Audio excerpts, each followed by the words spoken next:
Today's speaker I met as a participant at the Duke University Nonprofit Management Program this fall. He's Umar Muhammad, and he is the executive director of a brand new, well, it's over a year old, but they're still in the startup phase of their operations, executive director of the North Carolina Men's League, which is a statewide nonprofit organization. They're growing the organization, dedicated to providing amateur men's basketball programs that enrich and empower program participants. Their program offers participants the opportunity to compete in regional and statewide amateur basketball competitions. And in the past summer of 2008, they hosted the first Triangle Area Classic Championship. This premier sporting event featured amateur basketball championships for local residents, businesses, and recreation departments. You will be interested, I think, when he talks about the folks that his organization serves. In addition to his work with NCML, Mr. Muhammad serves as a sports intervention consultant for Youth Sports Consulting, and in this position he evaluates, trains, and develops life skills in young men with sports as the conduit. He has been a basketball coach and counselor at numerous camp programs for middle school and high school students. He's earned his undergraduate degree in multidisciplinary studies from North Carolina State University, and he's now completing his master's in athletic administration at North Carolina Central. He's also a graduate of the nonprofit management program at Duke. So please welcome Umar Muhammad.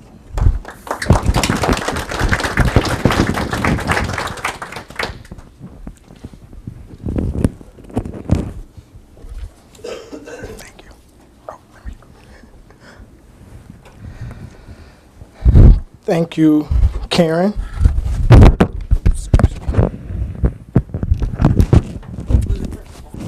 For very first one. Okay, yeah, that works. Do that to all the speakers. Does she?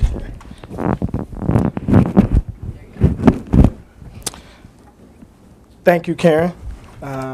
We definitely did meet at Duke Nonprofit Management Program. And that was a very enlightening opportunity for us, I'm sure, as it was for you, as it was for me. I want to thank also the Locke Foundation and the Shaftesbury Society for having this luncheon and inviting me to come speak. I'm not sure everything that you want to know, but and I can talk about some of the initiatives and programs we have, and we're continuing to strive to implement all day. But I definitely wanted to focus in on some key areas and some key initiatives that we think can really help push our population, our demographic that we serve in another direction. First thing, my grandfather was a man who was about taking care of yourself and promoting family values and building from the ground up. And one of the things he always used to say to his children, grandchildren, and children was that famous quote. I even put it on a T-shirt when he passed away. He says, "Builders are respected and beggars are rejected." That was his quote. He always used to say that. Builders are respected, beggars are rejected. And it wasn't until he passed in 2006 that really hit home for me, that builders are respected and beggars are rejected. And so I began to really search inside myself and say, okay, what is it that builders have? What is it that all builders must have in order to have whatever they're building? What is it that they have to have? They have to have tools. Any artist, a builder, anybody who starts something has to have tools.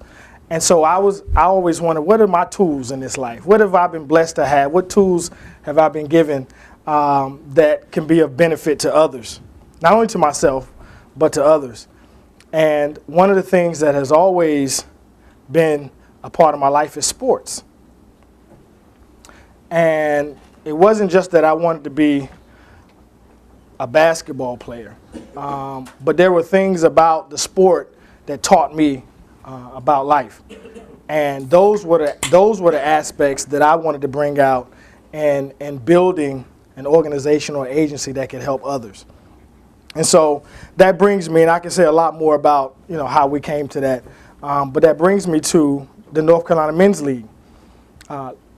2 years ago, I had an opportunity I was just searching the web, and I had an opportunity to oversee and look at AAU, and they had a position open for a men's program director, statewide men's program director. It was just an open spot.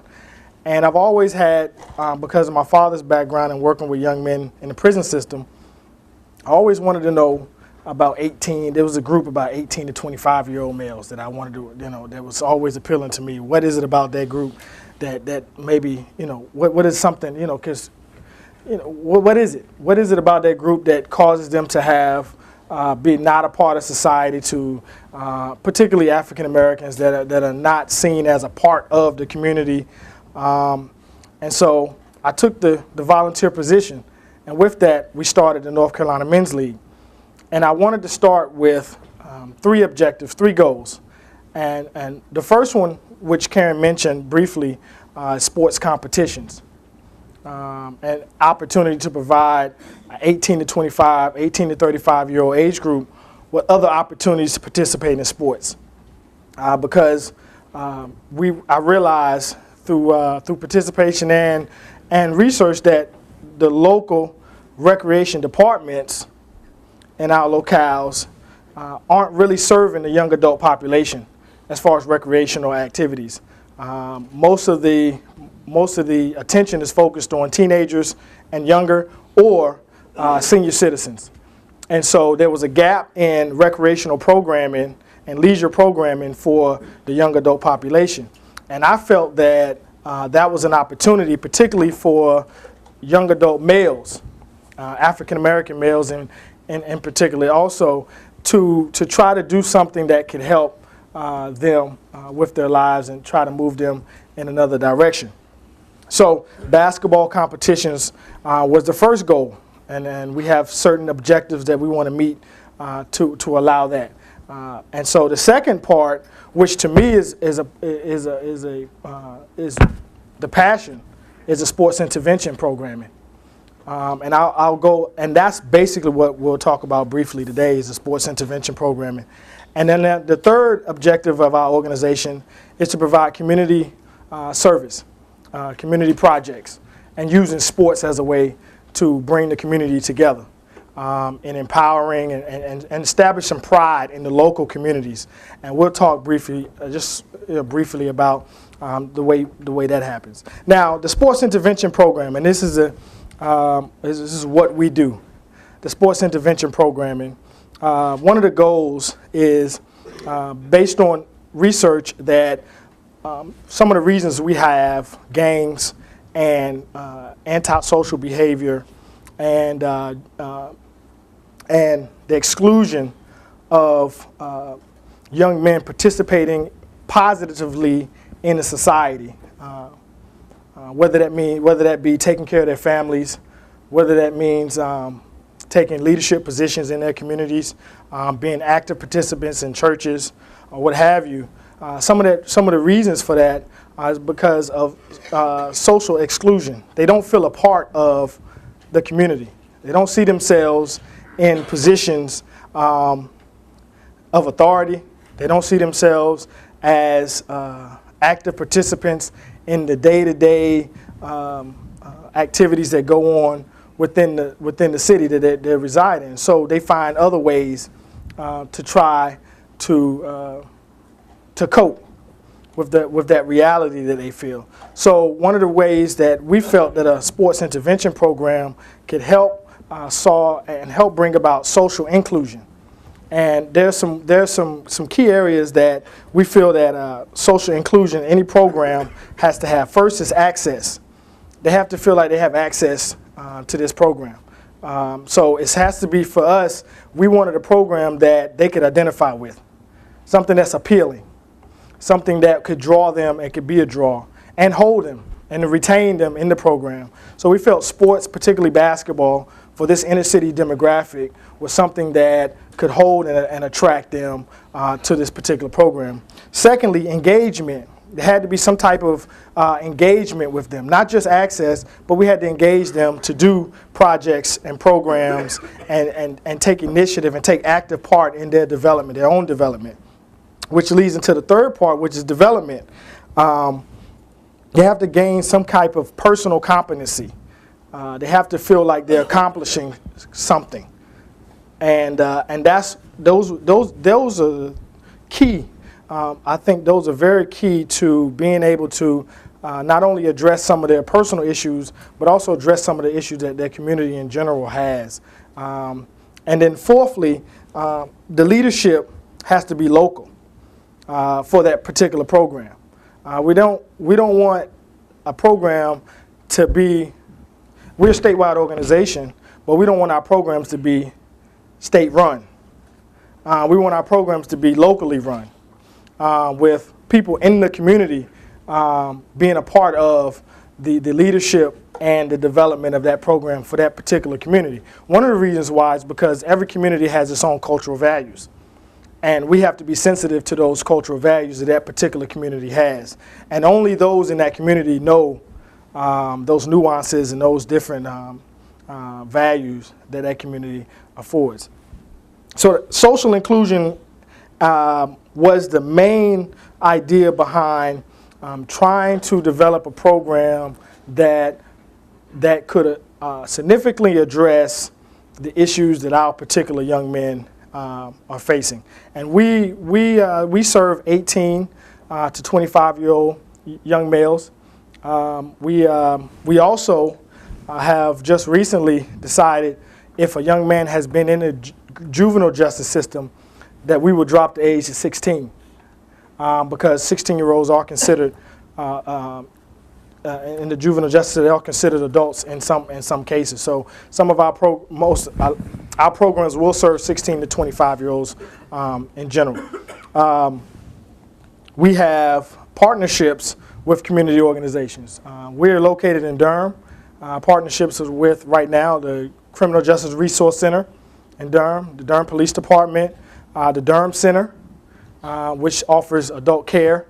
We also partner with 58 church congregations in the Durham area, which help us provide mentors, workshop facilitators, and I can go further into the program components, but just in general, I hope that you engage me during the question and answer period about more detail about our program. But I just want to kind of give you an overview because I can go on about it. We also have the Religious Coalition for Nonviolent Durham, which hold ex-offender roundtables that we bring together different agencies or organizations across the county to really come together and try to come up with some action plans to address some of the issues that we have, particularly gang.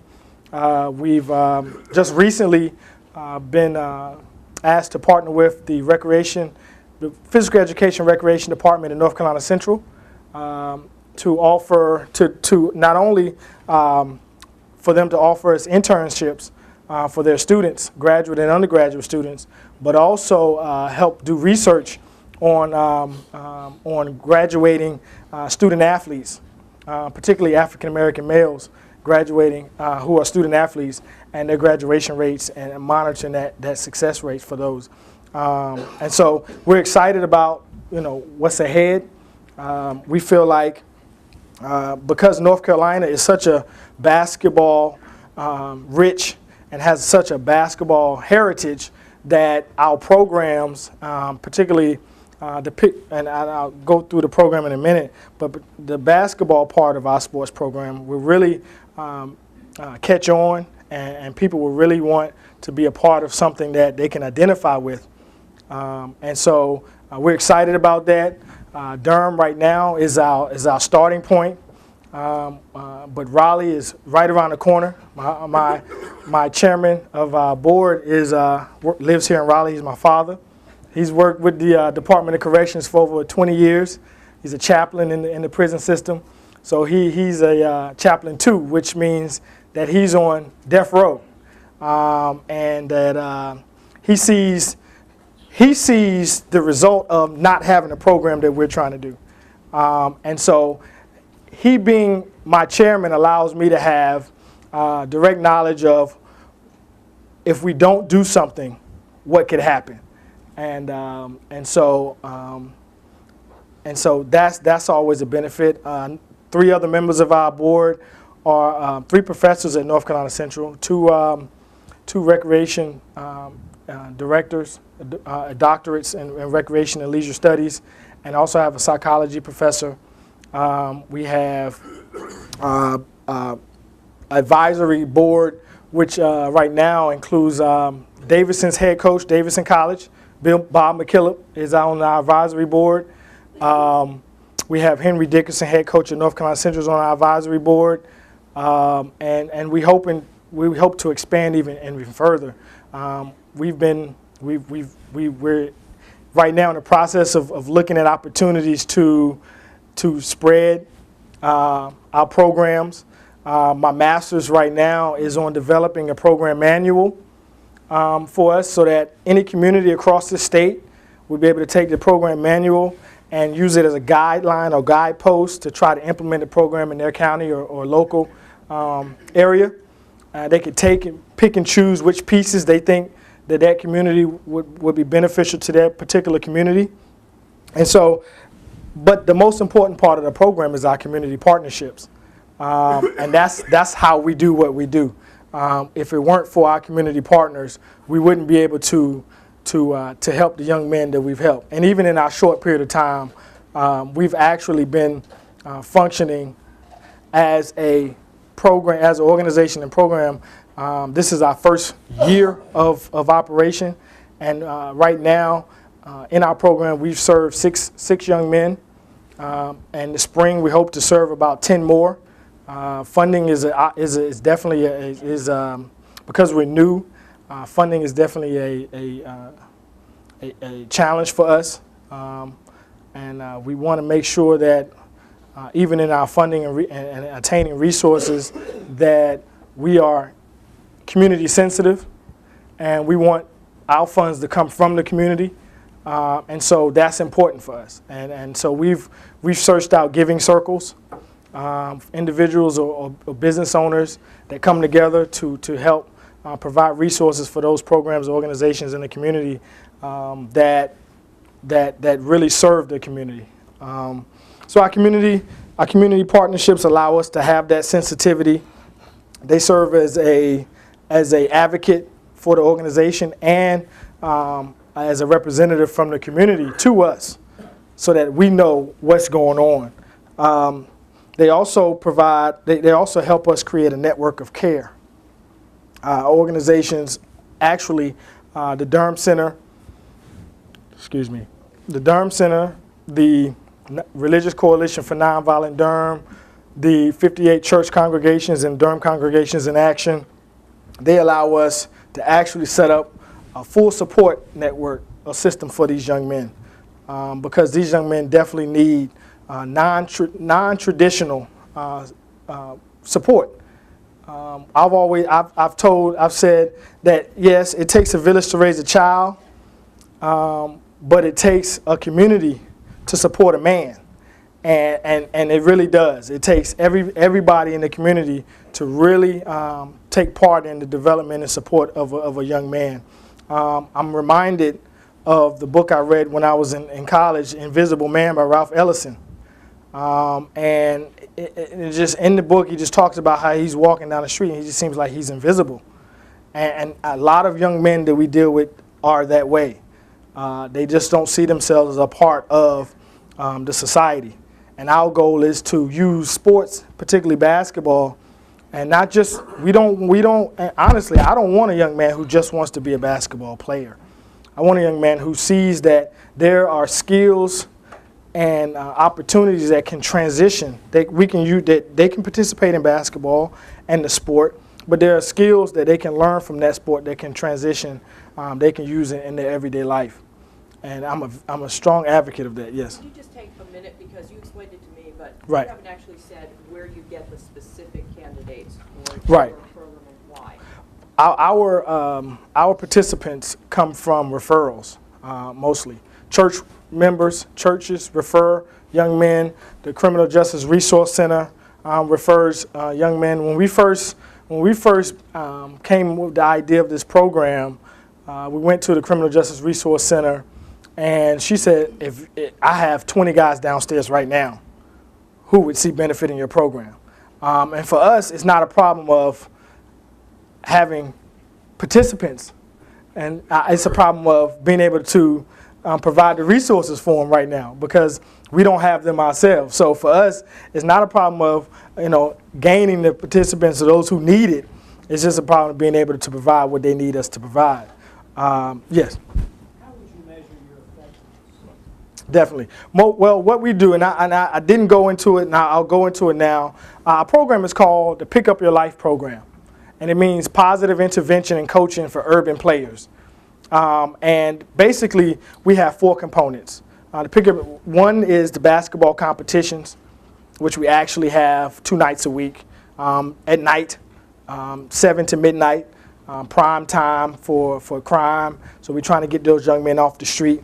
The basketball competitions also afford us the opportunity to help build support structures and system, the team concept, building teams and building relationships through those teams. The second piece is what we call the ISPs, or individual success plans, and that we engage the young men that come into our program one-on-one with some of our facilitators to sit down and actually develop a plan, one goal for 9 months that you want to accomplish. And that's orientation intake process. We sit down and they actually, we've done this for the 6 that we've had so far with the Durham Center. So we go into, if they come from the Criminal Justice Resource Center, we go into their file, we realize what things they like, they don't like, and the educational background, the family background, and they sit down and they say, okay, maybe I want to get a GED in the next 9 months. Maybe I want to be a better father in the next 9 months. Maybe I want to get a job in the next 9 months. So that if that's your goal, then we sit down and outline your goal, and that's one of the ways that we evaluate the success is, have you completed your individual success plan? And so that's one way. Another way is, if you've been in jail before, during that 9 months, have you been back to jail? That's a very easy way to gauge your success. If you've been in our program, and for some reason you still are committed, for me personally, we haven't been successful in trying to engage and help you. And so those are 2 ways. We also evaluate our partnerships. What is the quality and effectiveness of our partnerships? Can we have better partners? Can we leave some who have been not effective and pick up others? That's a way we also, not just the participants' success, but also our partnerships. What is our image in the community? What is our retainment? Have we retained the young men? I was able to do some, in developing this program, I was able to do some site visits. And I went to Phoenix, Arizona. And there's an organization in Phoenix that's supported by the NBA teams, the Phoenix Suns. And they have a very similar midnight basketball league. And they serve about 250 young men in any 6-week period. And they expect, talking to the executive director there, they expect to lose, out of the 250 men they serve, they get a lot of turnover. So you get young men that come in, young men that go out, and some of that is going to be expected because of the type of population you're dealing with. Some young men may end up getting jobs while they're in your program, and so their schedule doesn't allow them to actually be in your program at night. So we look at that fluctuation and that variable also. So there are 3 ways that we kind of evaluate our success. And I'll close with this. This is and I'm sure there may be some other questions, but I'll close with this. Is a joke, but it really kind of sums up what we're trying to do. There was a man and his wife, and they were on the boat in the lake, and they were fishing, I guess, you know, having a little fun, enjoying the scenes. And the wife fell over, and the man was screaming, oh, she's trying to get out of the water, so he tries to help her, and he grabs her arm to try to pull her in the boat, and her arm comes off. Oh, so he's like, okay, so she pulls her other arm up. He grabs her arm, trying to pull her other arm falls off. So she puts her leg up, and he grabs her leg, and his leg falls off, right? So he's like, come on. He said, listen, y'all, if I'm going to help you, got to hold yourself together. And that's kind of what we're trying to make sure that if we can, in order for us to help, we have to have a way to hold ourselves together. And so that's kind of our idea. So I thank you for your time. I'm not going to hold you anymore. If we have any questions, please ask them. Thank you. Yes.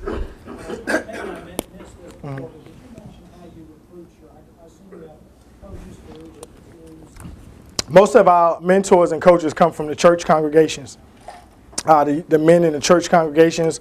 Also, we hope to use some of the participants that have been through the program as actual mentors too. And one of the things I didn't talk about is an initiative that's out of the Pick Up Your Life program. It's called the Community Coaches Academy. And in this initiative, we hope that those young men who have been through the full 9 months of the program will actually come back and be what we call community coaches and go back into the community and actually talk about their experiences in life, using sports as a platform to do that to middle school, high school young people, coaches who may need help to try to identify and help their student athletes, college coaches, city leaders, and so forth. And I have a couple flyers that you can learn more about it. But that's some of the things, some of what we're looking to do. You mentioned that you have 6 participants in the program Right. now. How many people do you have that are actually playing basketball 2 nights a week? Well, right now, because we don't have the numbers, we don't have any.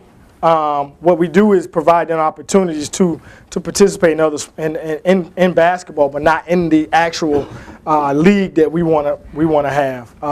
So also we give them opportunity to go to North Carolina Central basketball games. We also give them opportunity to play at local community centers in different leagues and that such. But actually, the league that we want to have, we haven't been able to because of the numbers right now. And that goes back to the resources and being able to market and promote what we want to do. We have the foundation in place. We just want to grow from there. Yeah.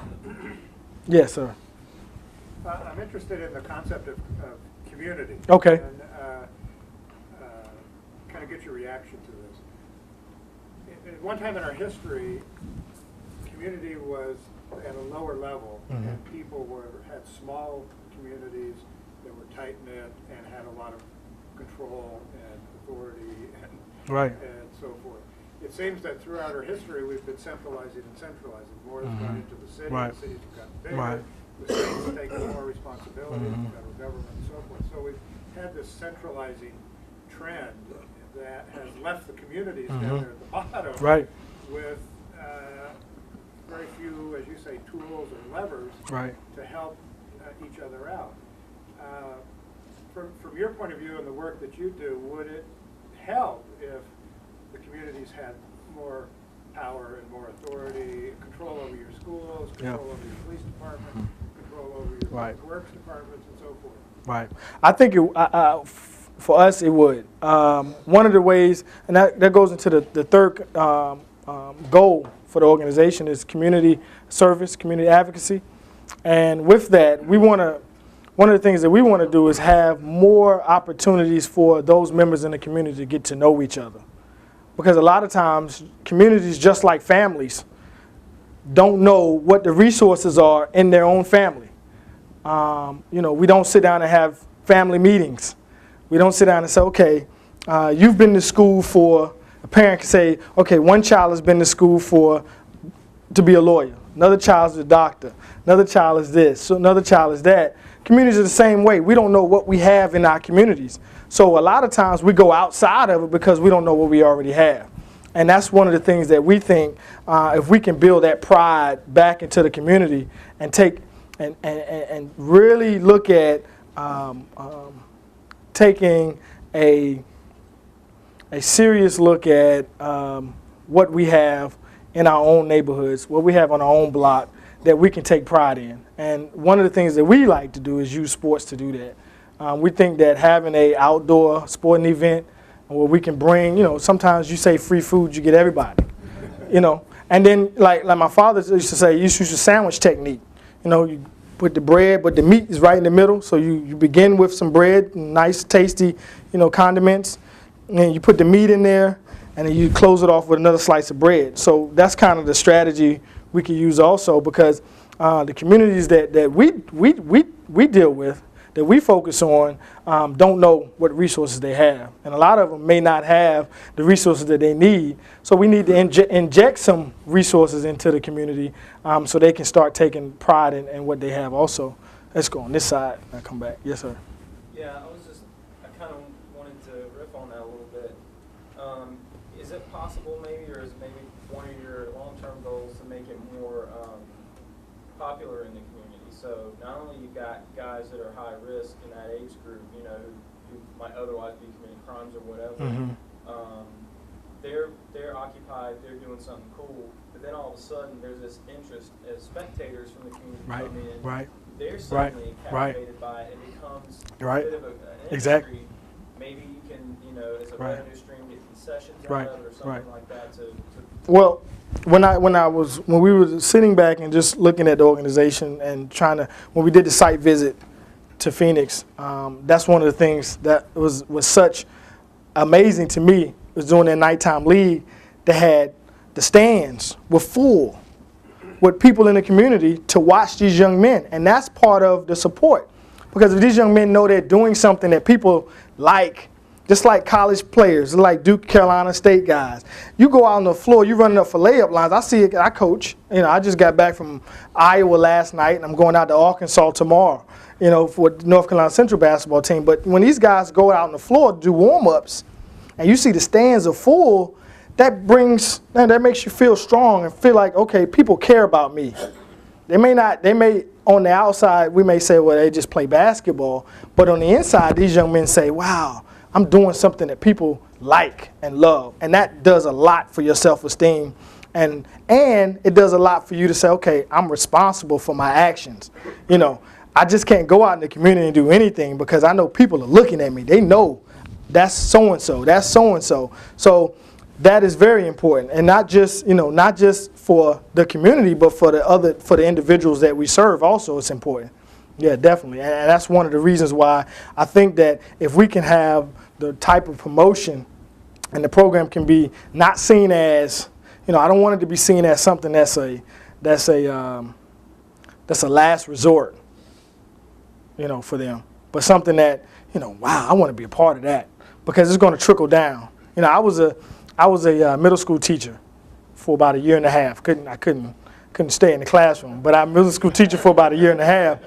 And I was amazed, and I wasn't amazed, I realized it, but I was amazed at the age. A second grader comes into school with a Pez dispenser. Remember those old Pez dispensers that have candy? And he came off the bus with a Pez dispenser in his pants. And I said, what are you doing? He started flicking it, right, like it was a knife. He said, this is my knife. A Pez dispenser, this is my knife. I said, where'd you learn about, a knife like that? My brother. So, if that same young man, that same second grader, was to see his brother doing something besides playing with knives or playing with guns, then that would cause him to do something else. So it trickles down, and that's some of the things. That's some of the mindset that we, the thinking that we had also is, we can create an opportunity that not only do I just want to be, because a lot of people say, okay, basketball is just you want to be a basketball player, but for me, it's more than that. And we take a functionalist approach to it. That it's not just about becoming a basketball player; it's about what you gain. Because sports for us is not. We're not looking for social outcomes with sports. We're just looking for an opportunity or a space that social change can happen. if that makes any sense. So not necessarily that sports is going to cause the outcome, but it's going to present a space where the outcome where the type of change we want can occur. If that makes any sense. Yes. Oh, right here. I'm sorry. I was just going to ask you, I talked about using basketball as a way of sort of gaining life skills outside the basketball court. Is there a way, are there techniques you use or whatever to sort of make that connection in the minds of the participants? Right, definitely. One of the ways we do it, just take the free throw line, for example. When you're at the free throw line, a young man is at the free throw line taking a shot. You can look at it in different ways. For one, you can say, okay, he's at the line all by himself. The game depends on you. Your tie game, or you're down one to tie it, to go to overtime. How you handle that pressure situation is much like how you would handle the decision you have to make. That's a life or death situation, to pick up a gun or to not. How you're going to handle yourself standing up there all by yourself. Nobody can help you. You can't make a pass to your friend to shoot the shot, but it's all up to you. And these group of guys right here who've been with you the whole season counting on you, just like your family. Your family is counting on you to maintain your emotions, not to get angry, because anger is another part of this whole equation. We didn't get into that, but anger is a deep-seated anger for these young men. So all those emotional issues come, you come face to face with that. Another way we can transfer it, I mean, we talk about this. Another way you can talk about it is if you're a guard on the wing, you got 4 other guys on the court with you, and you have an open shot, right? But you realize that's not what you do best, is shoot jump shots, right? What you do best is getting rebounds, right? But you're open. So should I take the shot because I'm open, or should I pass it to somebody that's their skill, that's their role, right? So we able to talk about roles. What's your role in this situation? Stick to what you do best. Don't try to, right now build that mastery of that skill, and making the right decisions that are going to help the team or the community, not just yourself, because that's self-interest. I'm going to take the shot because I'm open. It's me. You know what I'm saying? I'm going to look good. I want to fill up the stat sheet. Instead of doing that, well, why don't we do something for the greater good? And that's some of the things that we can relate also. I mean, and to tell you the truth, that's not being done. And that's what makes our program stand out. Because high school coaches don't do that. College coaches don't relate it like that. Some of the best ones do, but they have tons of other people, and they don't make the connections blatant that we try to make them blatant for our population. Yes, sir. Just on that note, perhaps other people have family members that have involved in this program too. But my kids for several years have been in a program called Upward Basketball. First base. Right. Well, one of the lessons they talk about on the foul line, in addition to the ones you were talking about at some point it's going to be up to you. Right. But another thing is to learn how to deal with failure. Right. Yeah. It's sort of like the best baseball player, swings a lot more. Yeah. Hits, right. And even your best foul shooter is what, like 67%? Well, we played a guy yesterday who was 90%, so we didn't want to put him on the line, but I know what you're saying. Right. We're kids, yes, definitely. Even the best kids miss their foul. Right, exactly. And it helps them to, just try again. Right. You have another shot. Right. You usually have to move on with the game. You can't obsess. Right. Being able, and that's the difference between basketball and a lot of the sports too, particularly your revenue-producing sports like football. Football, a guy can make a play and go sit down for about 30 seconds, right? But basketball, you have to play offense, defense, make it a steal, go back. So decisions have to be made quickly in basketball. Not like football where offensive guy has about 5-10 minutes before he has to go back up after the defense. So that also is an opportunity to say, okay, you have to be able to leave what just happened, be flexible enough to focus your mind again on the next play or the next situation that's going to occur in your life. You can't always dwell on the past and let that affect how you go about the future. And those are all different ways that, you know, we can use basketball, and that's why I felt such an affinity to that sport. There was one other, there was two over here. Yes, sir. It seems like there's another opportunity here, maybe you're already thinking about it, but what these guys need seems, a lot of them probably haven't had many accomplishments in their life. Right. Ah. So you can find a way to give Yeah. them, Right. provide them with some Right. way to feel like they've accomplished Right. things. Right. They can grow and Right. self-esteem can grow. Right. They can hold themselves Right. And yeah. Go ahead. I'm sorry. And along those lines, what you're trying to do is build this league and this organization. If they can also play a role in that Right. and feel like they've helped to build this organization too. Well, that's part of what we've have a participants engagement plan. Well, we have our participants are engaged in the development and implementation of the program. We also we have where not only do they participate in the individual success plans, which is an engagement between the organization and the individual to take ownership in the success of the program, but they also are we elect a participant to serve on the board for that 9 months that they're a part of the program. So they're part of the leadership. Individuals selected from the group to be a part of the leadership of the organization of the program. Also, we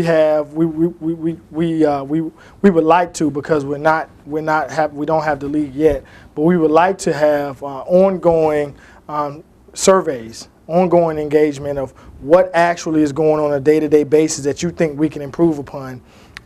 Because that's so important. I don't think, and I talked about it a little bit, but there has to be engagement on both sides. And they have to feel like, in order for a successful program to occur, there has to be that give and take. And they have to feel like the success of the program depends on how successful they are in it for us to be around. And that's key for us. That's key for me particularly. Yes, sir. One more question on following up life skills and the free throw line.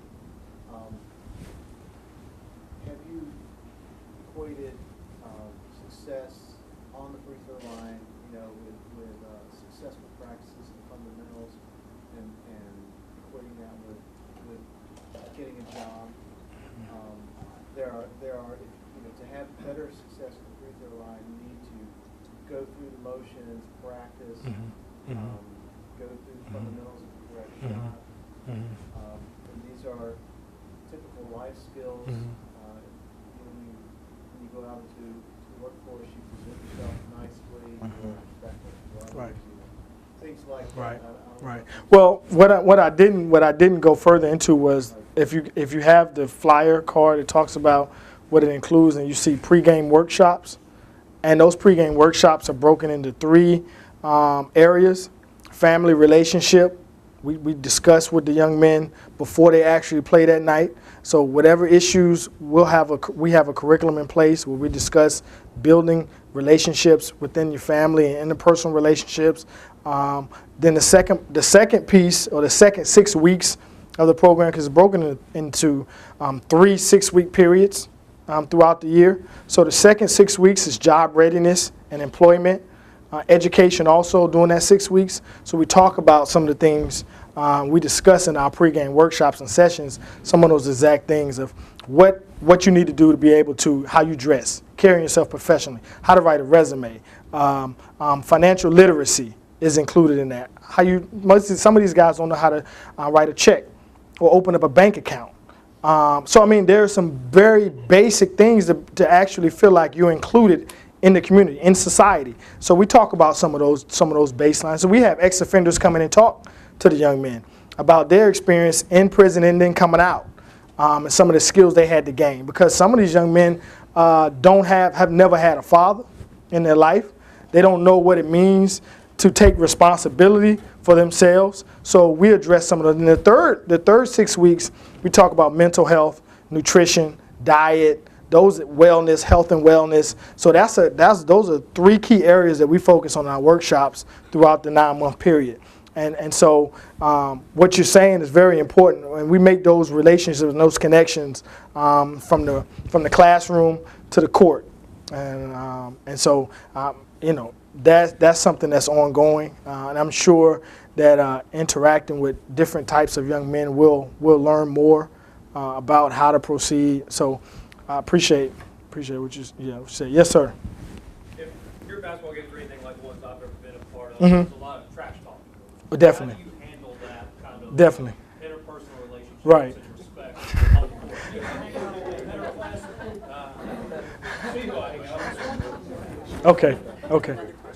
Okay. Well, that is an issue. With our team, we don't have that, and for us, we would like to have more of that because we have very docile guys where they're not aggressive enough, so they let other teams run over them. So in a way, for us at North Carolina Central, we would like to have a little bit more balance.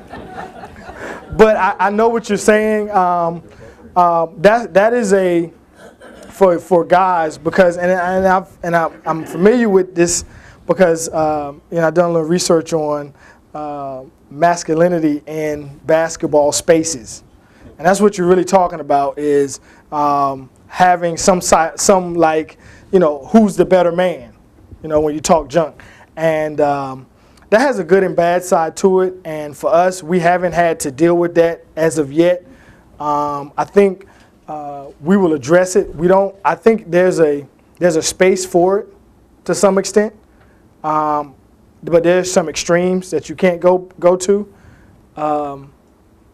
Discipline is very important for our program, and one of the ways, not just physically disciplining yourself, not to engage a guy physically, but also verbally.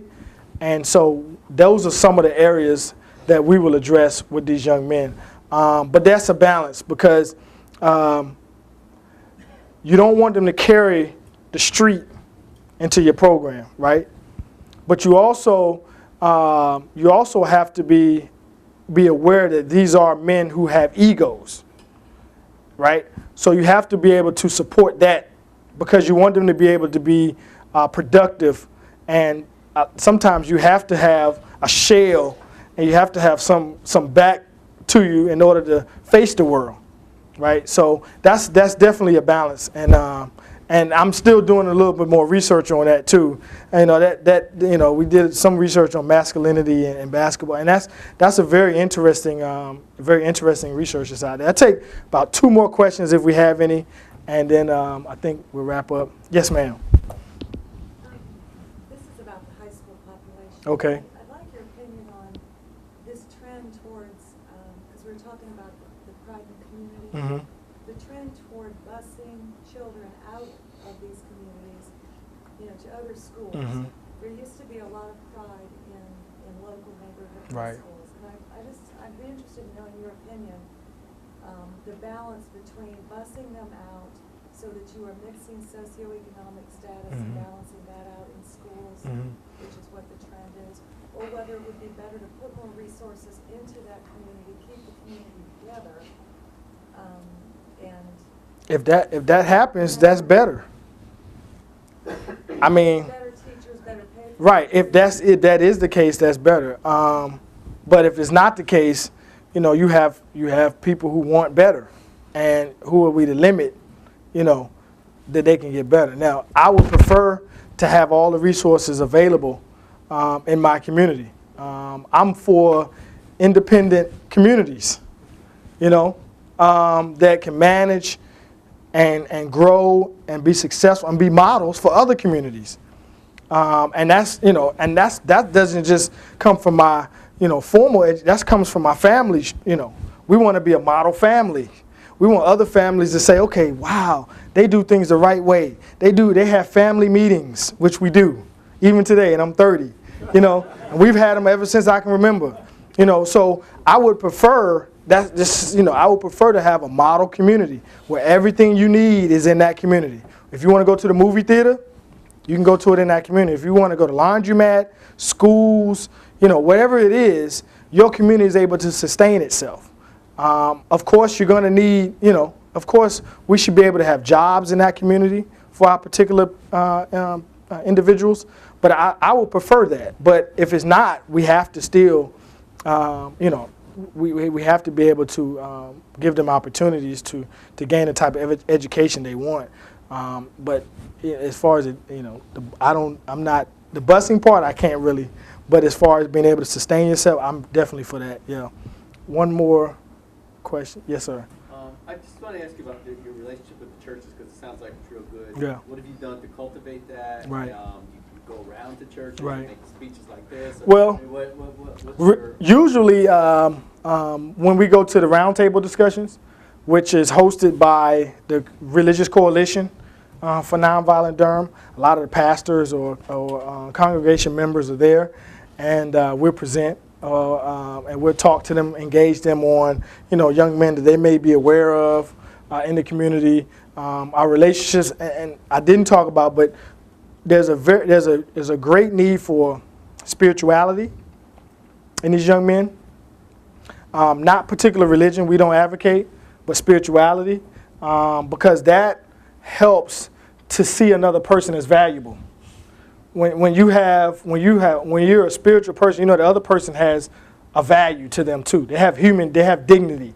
That we shouldn't just take a person's life, because it's easy to take somebody's life when you don't value life. You don't value your own life. Some of them it's suicide by homicide. So I mean, we have to value another person's life, and spirituality, holistically, spirituality, looking at it from not a particular religious viewpoint, but just being spiritual, knowing that I'm a valuable human being, that I'm worth something, is something that I think the churches help us, and and the church themselves, if they're helping a young man with resources, maybe he needs help with rent, he's coming out of jail.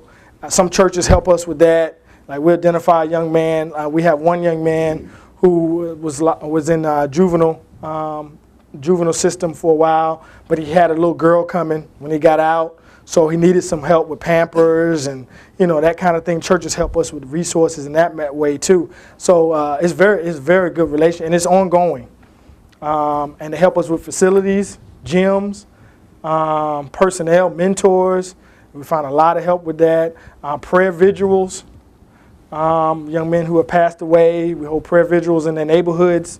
I mean, it's amazing, and I would, we really couldn't do the work and continue doing more work without them.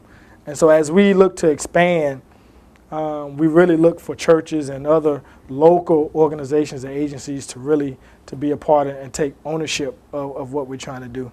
I appreciate your time today. I hope I've said something that was a benefit. Thank you for having me, Karen. Thank you for Locke Foundation.